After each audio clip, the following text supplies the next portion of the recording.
Hello, I'm Michael, and once again we're going to be bringing you another instructional video basically from East Sussex Paranormal Society, of which I am a co-founder and the certified parapsychologist for our team. We'll be talking today. I see you probably noticed that we have some pretty scary looking stuff out here. Don't be afraid. This is all to help you understand some things. As a paranormal investigator, you may or may not come in contact with different types of entities and that kind of thing if you believe in that, of course. And if you didn't believe in it, you probably wouldn't be investigating in the first place if you didn't believe that there might be even a possibility of these things existing. One of the things I want to go over with you first is the different types of spirit activity that you might come in contact with as a paranormal investigator. We'll go first with the human. A human spirit probably that's a spirit that used to be a human being, just like you or me. This person may be a child, adult, male, female, old or young person, has left the physical realm. Their body has ceased to exist, and what resides within the human body, what we believe is the spirit portion of a man or a woman or a child, remains here for whatever reason. A lot of reasons could be basically that there's some type of tragedy or something that they didn't accomplish in life or needed to finish, whatever. They were too young to die. Who knows? There are many beliefs, many different thoughts on and hypotheses and other things about what would cause a person to remain here and not travel on to the next dimension or wherever we go when we leave here. We're not sure. There's a lot of thought on that as well. But in any case, human. That's one type. The second type could be what we call a demon or demonic spirit. That spirit is probably, at least in our belief, has never been a human being, has never lived on Earth. It probably is something that is what we call a cross-dimensional being or an interdimensional being. The beliefs on those, different cultures have different beliefs. A lot of people believe that these are fallen angels, that during the time of Satan or Lucifer, being removed from heaven due to jealousy and his misbehavior, and God wanted him out. The angel Michael removed him and he was cast down from heaven. When he was cast down, he took many followers with him. Many other angels followed him, decided that he was worthy of being followed. Those would be fallen angels or demons. They are residing or residents of a place called hell, which we would probably say that in most religions there is a heaven and a hell. Depending on what religion you are, maybe you don't believe in these things. Like I said, it's not for us to prove to you that there is a heaven or hell or anything else. Bottom line, we are investigators. We use scientific methods to try to find any evidence of an afterlife or that there is something as such as a demon or a ghost or whatever. The last, not the last, there are many others, but the last one we'll be discussing today is called an elemental. This is basically a nature spirit. This is a spirit that's attached to the planet itself, more likely to trees, plants, the earth itself.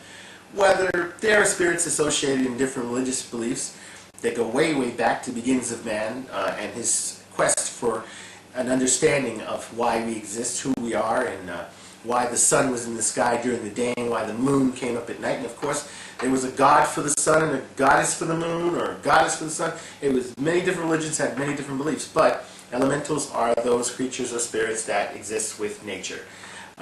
You might notice here, this is a book. We have a lot of people out there who think they're demonologists.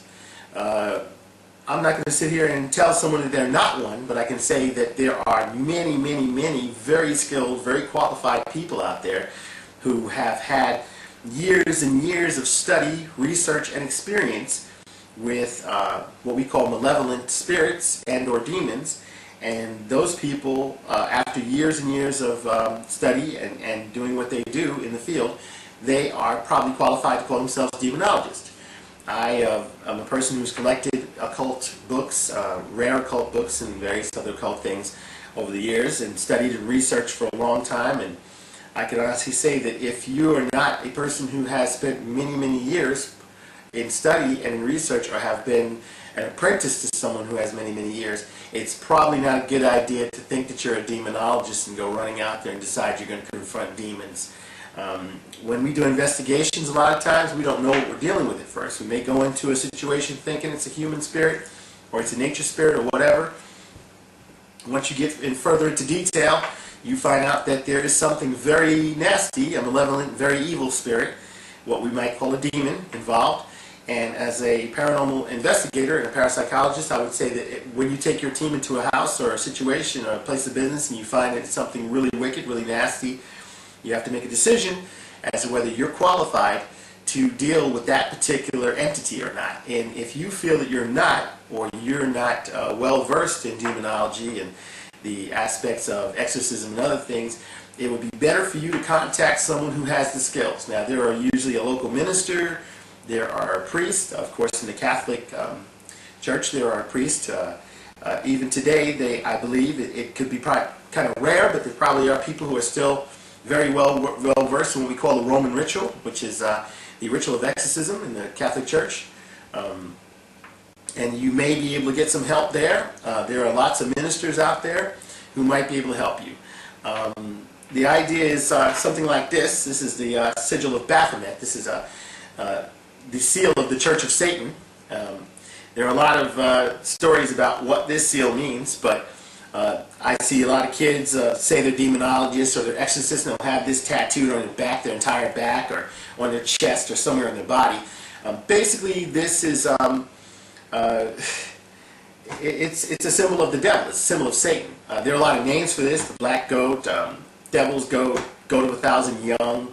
Of course, the Templar, Knights Templar knew about it. It was a symbol that represented the devil to them, Satan, or the devil as many people call him. If you look at Arab culture, Christian, Judaism, there is this belief in demons or fallen angels, bad spirits. In Arab culture, it may be called a jinn. That may be a demon. And Christian and Judaism being so closely together and closely related, you'd have fallen angels. My idea is to cleanse yourself and protect yourself and cleanse your home if you've been doing these type of investigations or you feel that you need to cleanse your home. You might want to start by burning some incense. There's lots of different types of incense on the market. I can't sit here and tell you which one's the right one for you, but some pleasant, very pleasant smelling incense. We have coarse sea salt here, which can help. A white candle. If you're a Catholic, we have St. Michael medallions, medals, and of course they have a little relic on the back here where they've been in contact with a relic. And bell ringing. This is quite Buddhist, but a lot of these things will ward off some of the bad spirits. At least it's believed it will ward off bad spirits. Like I said, if you don't believe in these things, that does not mean that you're safe from them, because if they do exist and you don't believe in them, that's not going to stop them from harming you. And the theories that people always say that ghosts can't harm you, it's not true. If a ghost can manipulate objects, move objects around, it can probably harm you. So once again, I want to remind everybody to be safe on your investigations, and if you're out of your league with something like this, call someone who has the skills necessary to take care of the situation, and don't go in trying to do it yourself. And if you're not trained as an exorcist, don't say you're an exorcist, and don't say you're a demonology if you're not well versed in demon lore and that kind of stuff, because you could find yourself in a serious situation. And last but not least, all those people out there who are playing around with Ouija boards, take this warning. It is not safe. You can bring some things into your household or around you, cause some attachments between yourself and your family members or something on the other side, something really nasty, and get it on your case and you won't be able to get it off. If you don't believe in it, like I said, doesn't mean that you're protected from it. The idea is be safe, thorough, and open-minded.